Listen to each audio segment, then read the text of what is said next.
Indo-British Advanced Pain Clinic, Noppimayam Surgery Duram. For appointments 9155515563. అందరికీ నమస్కారం. నేను Swarupa Potlapalli. Welcome to iDream. Folk singer Shruti ఆత్మహత్య కేసులో అనేక ఇంట్రెస్టింగ్ విషయాలు బయటకు వస్తూ ఉన్నాయి. ఇన్స్టాగ్రామ్ లో పరిచయమైన వ్యక్తిని 20 రోజుల క్రితమే పెళ్లి చేసుకున్న శృతి ఇప్పుడు శవంగా మారిపోయింది. అయితే ఆమె 4 నెలల గర్భిణి అనే విషయం కూడా తెలుస్తోంది. అసలు ఆమెను ఎందుకు సూసైడ్ వరకు ఏ పరిస్థితులు తీసుకువెళ్ళాయి? డౌరీ హెరాస్మెంటే దాని వెనక ఉన్న కారణమా? ప్రస్తుతం నాతో పాటు పర్సనాలిటీ డెవలప్మెంట్ ట్రైనర్ రామ్ మెట్టు ఉన్నారు. ఆయనతో మాట్లాడదాం. రామ్ గారు నమస్తే అండి. నమస్తే అండి. మీరు కూడా చూసారు కదా శృతి కేసు, చాలా బాధగా అనిపిస్తోందండి. పెళ్ళై 20 రోజులు కూడా గడవక ముందే ఆ అమ్మాయి సూసైడ్ చేసుకునే దాకా వచ్చిందంటే ఎంతటి బాధాకరమైన పరిస్థితుల్ని ఆమె ఫేస్ చేసి ఉంటుందంటారు? డెఫినెట్గా అండి. తను డెఫినెట్గా చాలా ప్రెషర్కి గురై ఉంటుంది. వేరియస్ రీజన్స్ అండి. అంటే బయటికి చెప్తున్నారు ఏంటంటే it is because of dowry harassment అనేసి. So first of all dowry harassment ఎందుకు వస్తుంది ఇలాంటి అంటే ఈ రోజుల్లో కూడా like people are well educated, still dowry harassment ఎందుకు వస్తుంది అని అంటే చిన్నప్పటి నుంచి పేరెంట్స్ ఒక ఎక్స్పెక్టేషన్ పెట్టుకుంటారండి. అది మారాలి. ఫస్ట్ ఆఫ్ ఆల్ ఏంటంటే ఫస్ట్ ఆఫ్ ఆల్ నాకు మగబిడ్డ కావాలి, ఆడబిడ్డ వద్దు, నాకు మగబిడ్డ కావాలి అనే ఒక ప్రయారిటీ ఉంటుంది. ఈ ప్రయారిటీ ఎందుకు వస్తుంది అని అంటే నాకు ఒక మగబిడ్డ పుడితే వాడు పెద్ద అయినాక పెళ్లి చేసుకొని కట్నం ఇంటికి తీసుకొస్తాడు అనే ఒక ఎక్స్పెక్టేషన్ చిన్నప్పటి నుంచే ఉంటుంది మోస్ట్ ఆఫ్ ది పేరెంట్స్ దగ్గర. సో ఈ ఎక్స్పెక్టేషన్ ఉండడం వల్ల ఏమవుతుంది అని అంటే స్పెషలీ వెన్ లవ్ మ్యారేజెస్ వచ్చినప్పుడు ఈ డౌరీ అనేది అరేంజ్ మ్యారేజ్ సిస్టంలో అంటే సమ్ హాఫ్ నెగోషియేషన్స్లో వాళ్ళు అది ఎంతో కొంత దే గెయిన్. బట్ ఈ లవ్ మ్యారేజ్కి వచ్చేసరికి ఏంటంటే అమౌంట్ ఏదో డౌరీ అనేది రాకపోవడం వల్ల పెళ్ళైన తర్వాత ఈ హెరాస్మెంట్ అనేది మొదలవుతుంది. ఈవెన్ టుడే ఇది మొదలవుతుంది ఎందుకు అంటే because of the expectation that they had on the male child. So first of all ఆ ఎక్స్పెక్టేషన్ అనేది ఉండకూడదండి. ఈ కేసులో కూడా అదే అయింది. ఏంటంటే ఆ అబ్బాయి పెళ్ళైన తర్వాత ఎంతో కొంత డౌరీ వస్తుంది అని వాళ్ళ పేరెంట్స్ ఎక్స్పెక్ట్ చేశారు. కానీ వీళ్ళిద్దరూ ఇంట్లో చెప్పకుండా పెళ్లి చేసుకోవడం వల్ల దాన్ని యాక్సెప్ట్ చేయలేకపోయారు ఫస్ట్ ఆఫ్ ఆల్. రెండోది యాక్సెప్ట్ చేసినా కూడా నువ్వు డౌరీ తీసుకొస్తేనే నువ్వు ఇంట్లో ఉండడానికి ఉంది, లేదంటే వీలు లేదు అని చెప్పడం వల్ల ఆ అమ్మాయికి ప్రెషర్ వచ్చేసింది ఒకటేసారి. లైక్ ఇప్పుడు వాళ్ళ ఇంట్లోంచి వచ్చేసింది, ఇక్కడ వీళ్ళ ఇంట్లో ఉండడానికి వీలు లేదు, నువ్వు డౌరీ తీసుకొస్తేనే అంటున్నారు. ఈ అమ్మాయికి ఇంకేం చేయాలో అర్థం కాక దట్ ఈస్ వన్ ఇంకొక ఆప్షన్ లేదు అనుకుని తను సూసైడ్ వైపు షీ ఆప్టెడ్ ఫర్ సూసైడ్ అండి. ఇప్పుడు శృతి పెళ్లి చేసుకున్న దయాకర్ గురించి కూడా మనం మాట్లాడుకోవాలి. అతను ఒక క్యాబ్ డ్రైవర్. ఈ అమ్మాయి కూడా ఇప్పుడిప్పుడే పేరడీ అలాగే ఫోక్ సాంగ్స్ తో ఫేమస్ అవుతూ ఉంది. అంటే ఇప్పుడిప్పుడే వాళ్ళు కెరీర్ స్టార్ట్ చేస్తున్నారు. అలాంటి వాళ్ళు ఇప్పుడు జస్ట్ ఇన్స్టాగ్రామ్ లో పరిచయం, ఆ తర్వాత పెళ్లి చేసుకున్నారు. అంటే వాళ్ళిద్దరి మధ్య పెద్దగా ఎక్కువ అనుబంధం లేకపోవడం కూడా ఈ సూసైడ్ కి కారణమయ్యొచ్చు ఉండొచ్చు అంటారా? అది కూడా ఒక పాసిబిలిటీ అండి. ఇంకోటి అంటే ఇక్కడ మోస్ట్ యంగ్స్టర్స్ ఆలోచించాల్సింది ఏంటంటే ప్రయారిటీస్ని కరెక్ట్గా పెట్టుకోవడం ఇంపార్టెంట్ అండి. ఇప్పుడు చూడండి, ఆ అమ్మాయి రీసెంట్గానే ఫేమస్ అవడం స్టార్ట్ అయింది. Like Instagram through or reels చేసుకుంటూ ఫేమస్ అవడం స్టార్ట్ అయింది. యాక్చువల్గా ఫేమస్ అవడం ఇస్ నాట్ దాట్ ఈజీ. ఎంతోమంది రీల్స్ చేస్తూ ఉంటారు, కొందరే క్లిక్ అవుతూ ఉంటారు. ఫార్చునేట్లీ ఈ అమ్మాయికి టాలెంట్ ఉంది కాబట్టి అప్పుడప్పుడే తను ఫేమ్ అది గెయిన్ చేస్తుంది. దాన్ని కనుక కరెక్ట్గా యూటిలైజ్ చేసుకొని ఆ అమ్మాయి స్ట్రీమ్లైన్ చేసుకొని ఉంటే ఆ అమ్మాయి ఫ్యూచర్లో చాలా పెద్ద స్టార్ అయ్యేది చెప్పాలంటే. కానీ ఇప్పుడు అసలు ఆ అమ్మాయి లేకుండా అయిపోయింది. ఇలా అవ్వడానికి మెయిన్ రీజన్ ఏంటంటే ప్రయారిటీస్ కరెక్ట్గా లేకపోవడం అండి. ఫస్ట్ ఆఫ్ ఆల్ ఒక proper planning, priorities, control of emotions ఇవన్నీ లేకపోవడం వల్ల మోస్ట్లీ ఇది అవుతుందండి. ఇప్పుడు చూడండి, ఈ అమ్మాయిదే తీసుకుంటే కేసు తీసుకుంటే కనుక ఆమె ఓవరాల్గా చూసుకుంటే అన్ని అంశాలు చూసుకుంటే ఫస్ట్ ఆఫ్ ఆల్ ఇన్స్టాగ్రామ్ అనే ఒక సోషల్ మీడియాలో పరిచయమైన వ్యక్తి, అతని గురించి పూర్తి వివరాలు తెలియదు. అతను he's just a cab driver అండి. యాక్చువల్గా చెప్పాలంటే ఇఫ్ కొంచెం టైంకి వదిలేసి ఉంటే ఇంకా బెటర్ పర్సన్ దొరికేవాడేమో, చెప్పలేము. కానీ తను అలా చేయలేదు. ఏంటంటే స్పాంటేనియస్గా ఆ ఎమోషన్స్ని కంట్రోల్ లేకపోవడం వల్ల స్పాంటేనియస్గా నాకు వీడే కావాలి, ఇతనే నా జీవితం అనేసి షీ టుక్ ఎ డెసిషన్ అక్కడ. ఈ అమ్మాయి అంటే ఈ స్పాంటేనియస్ డిసిషన్స్ వల్ల ఇంతవరకు వచ్చింది చూడండి. ఫస్ట్ డిసిషన్ ఆ పని లవ్ చేయడం.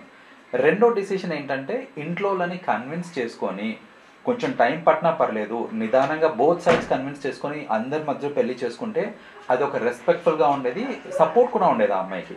కానీ ఈ అమ్మాయి ఏంటంటే లేదు మనం పారిపోయి పెళ్లి చేసుకుందాం, ఎవరు పట్టించుకోకపోయినా పర్లేదు, పెళ్లి చేసుకుందాం అనేసరికి ఈ అమ్మాయికి ఇప్పుడు సపోర్ట్ కూడా లేకుండా పోయింది.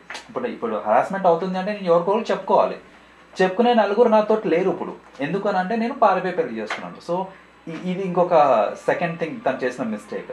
థర్డ్, ఇప్పుడు ఈ అమ్మాయికి పెళ్ళయి 20 days అయిందండి. బట్ ఫ్యాక్ట్ ఏంటంటే it is almost about 4 months pregnant ఉంది తను. అంటే she did not even have, అక్కడ కూడా ఇమోషనల్ కంట్రోల్ లేకపోవడం వల్లనే she was initially pregnant. And తర్వాత ఇంకా నాకు ఇంకో ఆప్షన్ లేదు, బికాజ్ నేను ఆల్రెడీ ప్రెగ్నెంట్ కాబట్టి ఇతనే పెళ్లి చేసుకోవాలి అనే స్టేట్లోకి వెళ్ళిపోయి పెళ్లి చేసుకున్నాక ఎంత హెరాస్మెంట్ చేసినా ఇంకా ఆమెకి ఇంకొక ఆప్షన్ లేదు, because she is pregnant, she is married to someone, నాకు సపోర్ట్ లేదు, బట్ హెరాస్మెంట్ అవుతుంది, ఎవరికి చెప్పుకోవాలో అర్థం కాక దట్ ఈస్ వెన్ సూసైడ్ చేసుకున్నాను తను. అవును, వీళ్ళిద్దరు పెళ్లి చేసుకున్నప్పుడు కూడా ఈ అమ్మాయి పేరెంట్స్ కానీ రిలేటివ్స్ ఎవరూ రాలేదు. ఇప్పుడు కొత్తగా కట్నం అనే డబ్బులు ఎక్కడి నుంచి తీసుకొచ్చి ఇవ్వగలదు? పైగా ఇద్దరికి కూడా పెద్దగా ఇన్కమ్ సోర్స్ కూడా ఏం లేనట్టుగా కనిపిస్తుంది. ఈ ప్రెగ్నెన్సీ అనేది కూడా భయపెట్టి ఉంటుందేమో. ఇన్ అ వే అది కూడా భయపెట్టి ఉంటుందండి, ఎందుకంటే ఎవరికి తెలిసి ఉండకపోవచ్చు ఈ విషయం that she is pregnant by 4 months అనేసి చాలా మందికి తెలిసి ఉండకపోవచ్చు.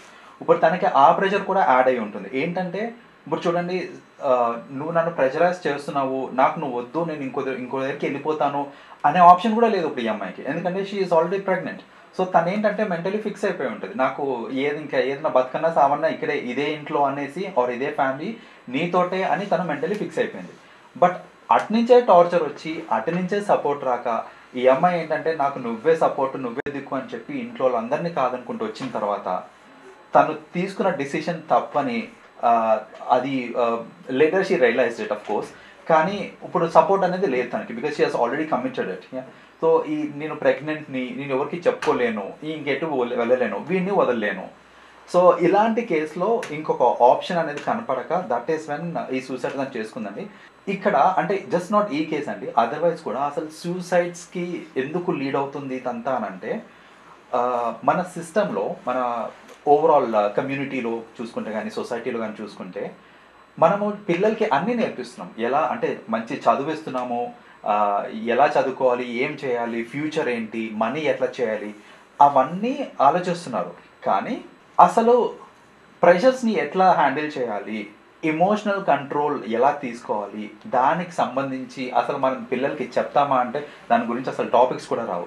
దట్ ఈస్ ద రీజన్ ఇప్పటికి మన రీసెంట్గా శ్రీ చైతన్యలో జరిగిన ఇది సూసైడ్ కావచ్చు, ఈ మోస్ట్ యంగ్స్టర్స్ సూసైడ్ చేసుకోవడానికి రీజన్ అదండి. ఏంటంటే వాళ్ళకి ఎట్లా ప్రెషర్ మేనేజ్ చేసుకోవాలో ఎవ్వరు చెప్పకపోవడం వల్ల పేరెంట్స్గా మనం రెస్పాన్సిబిలిటీ తీసుకొని మనం కనుక ప్రాపర్ కౌన్సిలింగ్ చిన్నప్పటి నుంచి ఇస్తే కనుక ఇలాంటివి చాలా వరకు తగ్గించవచ్చు. శృతి సూసైడ్ తర్వాత ఆమెతో పాటు పనిచేసిన కో సింగర్స్ కావచ్చు, తోటి కళాకారులు చాలా బాధపడుతున్నారు. ఎందుకంటే ఎవరు ఎక్స్పెక్ట్ చేయలేదండి, ప్రేమించిన అబ్బాయిని పెళ్లి చేసుకుంది, చాలా హ్యాపీగా ఉంటుంది కదా అని అందరూ అనుకున్నారు. అయితే ఇక్కడ ఇంకొకటి ఏంటంటే చాలా మంది తమకు ఎంత ఇబ్బంది ఎదురవుతున్నా వేరే వాళ్ళకి చెప్పుకోరు, ఎందుకు వచ్చిందిలే, ఎవరు ఏమనుకుంటారో అని చెప్పి. అది కూడా అసలు ఒక రకంగా వాళ్ళని ఒంటరి వాళ్ళని చేస్తుందేమో. డెఫినెట్గా అండి, ఎందుకంటే మనకి సాడ్ స్టేట్ ఏంటంటే ఇప్పుడు మనం ఒక విషయం ఎవరితోటైనా షేర్ చేసుకున్నాము అని అంటే వాళ్ళు దాన్ని విని అర్థం చేసుకొని మనకి కౌన్సిలింగ్ ఇవ్వటము ఇవన్నీ కాకుండా జనరల్గా జరిగేది ఏంటిదనంటే నాకు ఈ ప్రాబ్లం ఉంది అని నేను ఎవరికైనా చెప్పాను అని అంటే ఓ అవునా అని చెప్పేసి దీన్ని ఇంకో 10 మందికి చెప్తారే కానీ అసలు దాన్ని నేను ఎలా డీల్ చేయాలని నాకు సలహాలు రావటం అనేది జనరల్గా జరగదు. దట్ ఈస్ ద రీజన్ ఏంటంటే చెప్పుకుంటే నలుగురికి తెలిసిపోతుందేమో, దాంట్లో నాకు కొంచెం డీఫెమేషన్ అవుతుందేమో, సో అందరి ముందు చులకనైపోతానేమో, ఇలాంటి థాట్స్ అన్ని రావటం వల్ల ఈ షేరింగ్ ఆఫ్ ప్రాబ్లమ్స్ అనేది జనరల్గా జరగదు ఈ యూత్లో. సో అలా ఎవరితోటి షేర్ చేయలేక ఆ ఒత్తిడి పెరిగిపోయి ఇంకా ఆబ్వియస్లీ అది తట్టుకోలేని సిచ్యువేషన్లోకి వచ్చేసిన తర్వాత చలో let us end the life here అనేసి ఆ స్టేజ్కి వెళ్తుంది. So this is also something we have to understand. ఏంటంటే మనకి అట్లీస్ట్ గవర్నమెంట్ నుంచి అనేది సపోర్ట్ రావాలండి, that if someone is having some pressure ఒక toll free number which has to be advertised. ఇప్పుడు మనకి తెలుసు 102 తెలుసు, 100 తెలుసు, 101 తెలుసు, ఈ 3 తెలుసు. కానీ నాకు ప్రెషర్ ఉంది, నేను ఎవరితోటైనా మాట్లాడాలి, నాకు కౌన్సిలింగ్ కావాలంటే నెంబర్ ఏంటంటే తెలియదు మనకు. సో ఇలాంటి ఒక ఏదన్నా టోల్ ఫ్రీ నెంబర్ తీసుకొచ్చి ఇలాంటిది ఏదన్నా తీసుకొని వస్తే గవర్నమెంట్ కూడా it will be definitely benefiting the society అండి. రామ్ గారు, మీరు పర్సనాలిటీ డెవలప్మెంట్ ట్రైనర్గా ఎంతోమంది యూత్ని చాలా దగ్గర నుంచి చూస్తూ ఉంటారు. అయితే కొంతమంది ఏంటంటే నా జీవితం నాది, నా ఇష్టం వచ్చినట్టుగా నేను ఉంటాను, ఎవరేంటి అనుకుంటే నాకేంటి అని ఇలాగా వదిలేసి ఉండలేకపోతున్నారు, టేక్ ఇట్ ఈజీగా తీసుకోలేకపోతున్నారు. ఎందుకు యువత కొంతమంది ఇలా ఆలోచిస్తున్నారంటారు? సో బేసిక్గా ఇది దానికేనండి, ఎందుకంటే స్పెషలీ యంగ్స్టర్స్లో చూస్తుంటాం మనం. ఇది ఏంటంటే నా లైఫ్ నా ఇష్టము, ఎవరేం చెప్పినా నాకు సంబంధం లేదు, నాకు ఇది కావాలి, నేను ఇలాగే చేస్తాను అని అనుకుంటారు. ఆ టైంలో ఏంటంటే అన్నీ నాకే తెలుసు అనే ఒక థాట్ ప్రాసెస్ వస్తుంది మనకి.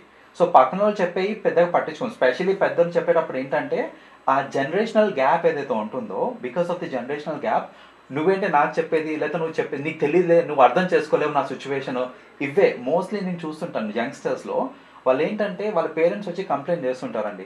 నేను ఏదైనా కౌన్సిల్ చేద్దాము మా అబ్బాయికి అని అంటే మా అబ్బాయి ఒకటే మాట అంటాడు, మా జనరేషన్ ప్రాబ్లమ్స్ మీకు అర్థం కావులేండి అని చెప్పేస్తారు వాళ్ళు. సో అర్థం కావులే అని వాళ్ళు they take it for granted, and వాళ్ళు చెప్పరు కూడా పేరెంట్స్కి నాకు ఈ ప్రాబ్లం ఉంది అని కమ్యూనికేట్ చేద్దాం అనుకున్నా కూడా ఫస్ట్ ఆఫ్ ఆల్ అది ఎందుకు జరగట్లేదు అని అంటే they have this mental barrier that వాళ్ళు అర్థం చేసుకోరు, చెప్పినా నన్ను తిడతారు, నన్ను రెస్ట్రిక్ట్ చేస్తారు, కానీ నాకు ఒక సొల్యూషన్ ఇస్తారు అనే నమ్మకం లేక మోస్ట్ యూత్కి అదే ఏంటంటే వాళ్ళని పేరెంట్స్ని అడిగితే నాకు ఒక సొల్యూషన్ వస్తుంది అనే నమ్మకం లేదు కాబట్టి వాళ్ళు first of all they don't approach. వాళ్ళు ఏదైనా చెప్పినా వీళ్ళు తీసుకోరు because they think there is a generation gap. నిజంగా శృతి సూసైడ్ లో రామ్ గారు చెప్పిన ఎన్నో విషయాలు కనిపిస్తూ ఉన్నాయి. కొంతమందినైనా ఆమె ఎవరినైనా తనకి క్లోజ్ గా ఉండే వాళ్ళని అప్రోచ్ అయినా బాగుంటుండే ఈ సూసైడల్ టెండెన్సీ ఉన్నప్పుడు. అలాగే ఈ డౌరీ హెరాస్మెంట్ కావచ్చు, అత్తమామలు, కొత్త వ్యక్తులు, వాళ్ళందరితో